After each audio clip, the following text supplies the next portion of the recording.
I didn't say I bought a house. I said I was looking.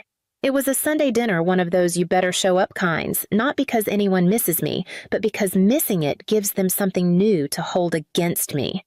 My sister Lauren was already talking over everyone unloading about preschool tuition mold in the kitchen, her latest migraine. Mom kept nodding like each complaint was a medical emergency. Dad was half asleep behind the mashed potatoes. I said it between bites. No announcement. No big moment. I've been thinking about buying a place. Just outside the city. That was all. But the air shifted. Forks paused. Lauren's glass clinked too hard against her plate. Even the kids looked up mid-argument about who stole whose crayon. Mom turned slowly. Buying, just browsing, I said, brushing it off. A cottage, maybe. 2 bedrooms. A bit of garden. Nothing major. Lauren blinked. Once. Twice. Then smiled. 2 bedrooms. She said it like I'd told her I planned to live in a submarine. Dad finally looked up. You sure now's the time? What's wrong with your apartment? I kept my voice steady. Nothing. I just want something of my own. Mom laughed softly, the kind that carries no humor. Well, if you're buying, we should talk. There's a house near Lauren's neighborhood. 5 bedrooms. Big yard. Great school district. I looked at her. Why would I need 5 bedrooms? The silence was fast and heavy. Lauren answered for her. We just figured, with the kids and everything, it'd make sense. You'd have the space. I didn't respond, because it wasn't new. The way they used my silence as permission, the way Lauren's problems always seemed to land at my doorstep, and how they all just assumed I would bend because I always had. Mom smiled. Martha from church says it'll go fast. We could tour it together next week. Lauren nodded. It even has a finished basement. We'd be out of your way. We, not you. I looked down at my plate. I'd lost my appetite. I wasn't mad. I wasn't shocked. But something cold and final settled in my chest. Not rage, not grief. Just something done. They didn't know it yet, but I did. This was the last Sunday I'd ever sit at that table and be spoken around like furniture. I didn't go home after dinner. I drove. I didn't have a destination, just roads I hadn't seen in a while, past the city's edges where the houses turned into silos and fences gave way to empty fields. I turned the radio off somewhere around exit 12. Let the hum of the tires fill the car. I wasn't angry. That would have been clean. I was quiet. Not the peaceful kind, the kind you sit in when something's breaking under the surface. The last time I said no to my family, I was 15. Lauren had borrowed my dress torn the hem and handed it back like nothing happened. When I asked her to fix it, she told Mom I was being petty. Mom nodded. She has more on her plate than you do. I remember looking down at that dress, holding the uneven seam in my hands, and realizing I was outvoted in a room of 3. That never really changed. Lauren got things. Time, space, excuses. When she failed, it was someone else's fault. When I succeeded, it was silent, expected. At 22, I landed my first full-time job. I called home on my lunch break. Mom answered. She asked if I'd heard Lauren was expecting. We're all just so happy, she said. I said I got the job. She said, that's great, sweetie. Gotta go, dinner's burning. At 28, I made my final student loan payment. I didn't tell anyone. It didn't seem worth the echo. Last year, when Lauren's water heater burst, they called me. Not because I lived nearby. I didn't. Not because I had a background in plumbing. I don't. But because you're the responsible one. I wired $100 that afternoon. Never got a thank you. Just a text 3 days later. Can you talk to the bank for me? They're being difficult. Being difficult. Not denying the mortgage. Not refusing the 3rd extension. Just inconvenient. That was the word they used when I said I was too busy to come over on Easter. Don't be difficult, Mara. You know how much this family means to your sister. And now, apparently, I was buying her a house. I pulled over near a gas station that had long since closed. The windows were boarded up, but the ice machine out front was still there, sun-bleached and cracked. I sat in my car watching the breeze knock over an old shopping cart. 2 bedrooms. A garden. Somewhere quiet. I wasn't joking when I said it. I wanted mornings that didn't start with a list of emergencies. I wanted coffee on a porch with no one else's shoes by the door. I wanted a life I didn't have to explain or defend. I opened my phone and created a folder. I didn't name it anything sentimental, just a blank space. Inside it, real estate listings, notes on interest rates, broker reviews, articles on septic systems and roof warranties. I wasn't planning an escape. I was building a door. The next day, Mom sent me a link. 5 bedrooms, finished basement, school zone. The subject line just said, "This is the one." I stared at the message. My chest didn't hurt. It didn't rise. It just sank. Lauren texted 10 minutes later. "Did Mom show you the listing? The twins are already fighting over which room they want." "Which room?" "In my house." I put the phone down, turned it face down on the counter, and went back to what I was doing quietly, calmly, like nothing had changed. But something had. I didn't respond to Lauren's text, not right away, not the next day either. It just sat there unread, but not unseen, like a shoe left in the hallway you keep stepping over, knowing exactly who left it and why they expect you to pick it up. By Friday, I had 2 missed calls from Mom. 1 voicemail. "Hi, honey. Just wondering if you got the photos. Martha says that 5-bedroom we liked is having an open house. We could go together. Don't make this difficult." I deleted the voicemail without listening again. That word always sat wrong in my stomach. They'd called me difficult when I asked to stay home from church the week after Lauren's husband walked out. When I didn't want to loan money, when I didn't want to explain myself. It didn't mean I was unreasonable. It meant I wasn't cooperating. That Sunday, I showed up to dinner like I always had. On time. Holding a bottle of wine they wouldn't drink. Wearing a sweater Mom once said made me look less severe. Lauren was already settled in her kids throwing crayons under the table her husband passed out in front of the game. Mom moved through the kitchen like a conductor in chaos. The same noise, the same chairs, the same place they always expected me to fill. I waited until we'd passed the salad, until Dad had mumbled grace, until the room felt full enough to hold a silence. I bought a house. No one moved. The room didn't fall silent. It fell off. Like a stage light had suddenly gone out. Mom turned. "You already did?" I nodded. "Closed last week." Lauren blinked. "You didn't say anything." I didn't feel the need. Dad looked up from his plate, brow drawn. "You didn't run it by anyone." I didn't answer. Just folded my napkin slowly, then set it in my lap. Mom opened her mouth, then closed it again. She tried a smile. "We just wanted to make sure you had something suitable." Lauren leaned forward, voice soft. "It's just..." The girls were excited. I let that hang in the air. Then I said, "They have a home. This one isn't it." No one spoke after that. I didn't need them to. They heard me.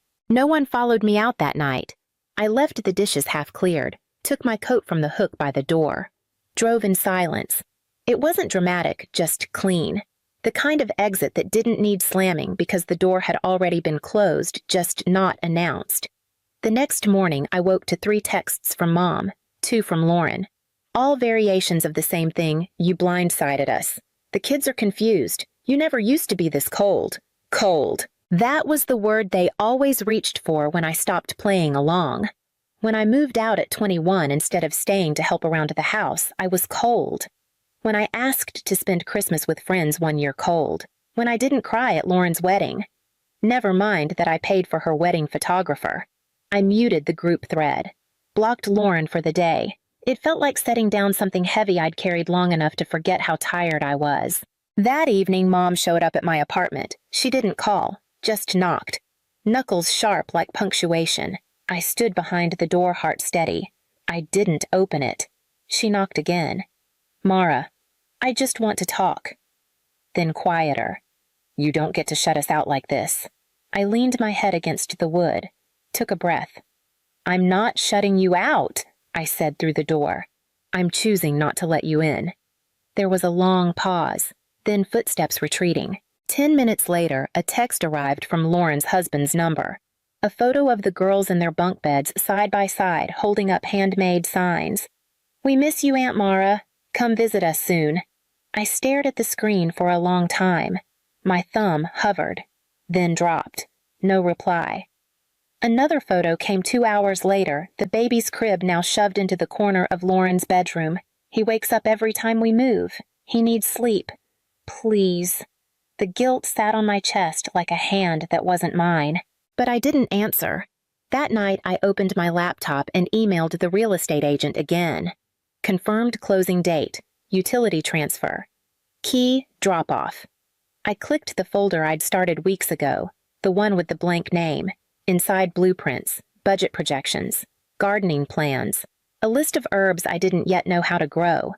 I added a new file, titled it Life Unshared. Then I shut the screen and went to bed. I didn't invite anyone to see the house, not when I picked up the keys, not when I walked through the empty rooms with the echo of my own footsteps, not when I stood in the backyard and realized the silence out there wasn't heavy, just honest. There was no announcement. No social media post, no family text, but they found out anyway. Lauren texted first. Mom said you closed. Why didn't you tell us? I didn't answer. 2 hours later, you said 2 bedrooms. But there's a sunroom too, right? That could work for the baby's crib. Then a third. We've started packing. Just a few boxes. Mostly the kids' things. No question marks. Only expectations dressed up as facts. I stared at the messages. Set the phone down. Let it buzz on the counter until it died. That weekend, I came home from the grocery store to find Mom standing outside my building. Her arms were crossed, her mouth tight. She didn't wave. She didn't need to. You're being unreasonable, she said as I got out of the car. I didn't say anything. They're your family, she continued. You're not even using all that space. I unlocked the trunk, took out my groceries one bag at a time. Mara, don't ignore me. You're acting like a stranger. I turned to face her. I'm acting like someone who's finally been given a choice. She flinched. Just slightly. They have nowhere to go. They had months. We thought you understood. You never asked. She looked down. Her voice wavered a little too perfectly. Your sister's exhausted. The baby cries all night. The girls keep asking why you don't love them anymore. I stood still. The bag of oranges in my hands suddenly heavier than it should have been. You always said you'd be there for them, she whispered. You always said you were the steady one. I nodded.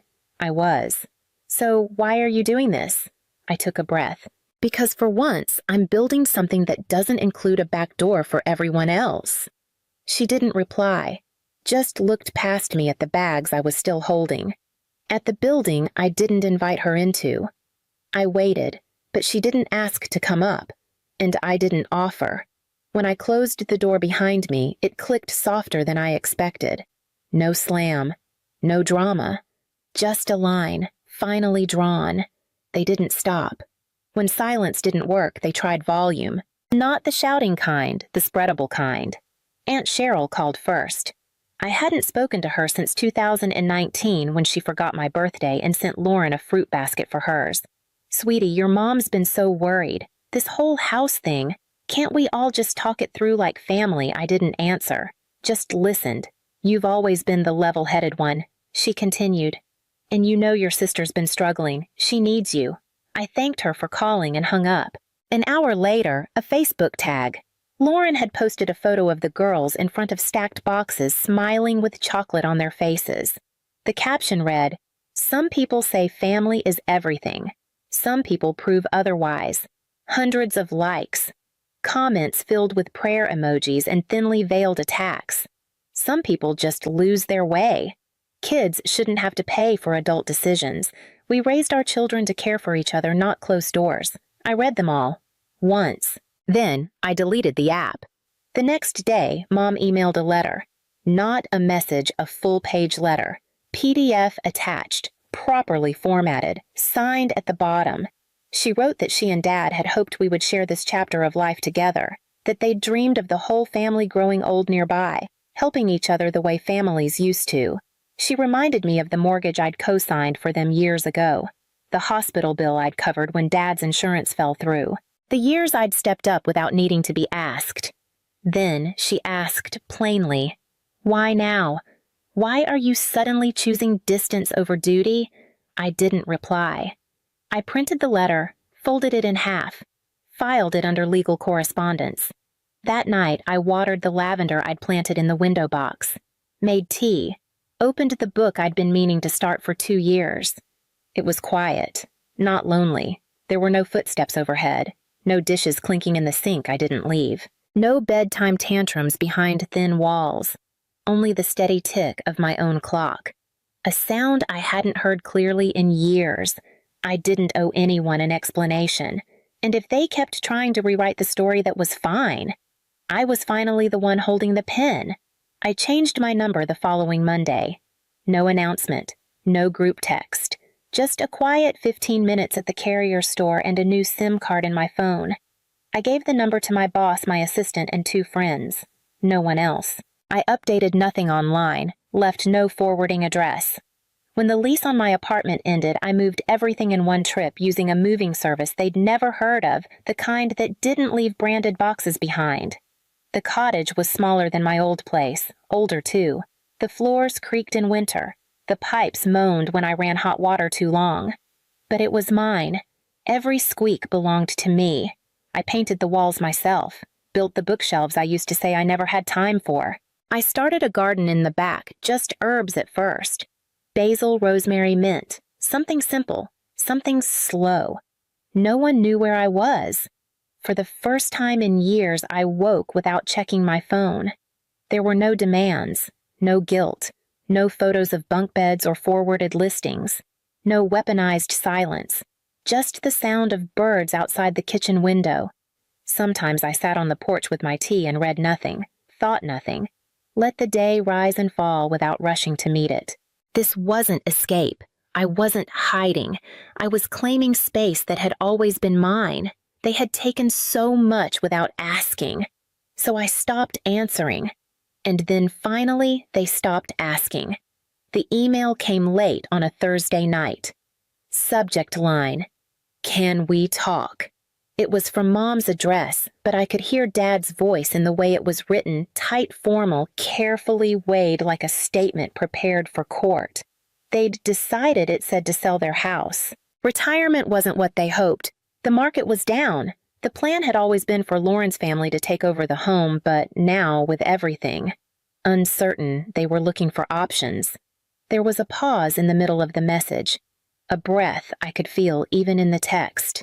"We know we've made mistakes, but family takes care of family. Your sister and the kids need stability. Your father and I aren't getting any younger." I read it twice, not because I didn't understand, because I understood exactly. They weren't asking me to help. They were asking me to return to a role I had never agreed to. I didn't reply that night, or the next. On Sunday morning, I printed the email, folded it in thirds, and slid it into an envelope. Inside, I placed a single card. Not a note, just contact information, a financial advisor, specialist in senior housing transitions, someone who could explain things I no longer would. I mailed it without a return address, and when I dropped the envelope into the box, I didn't feel cruel. I felt done.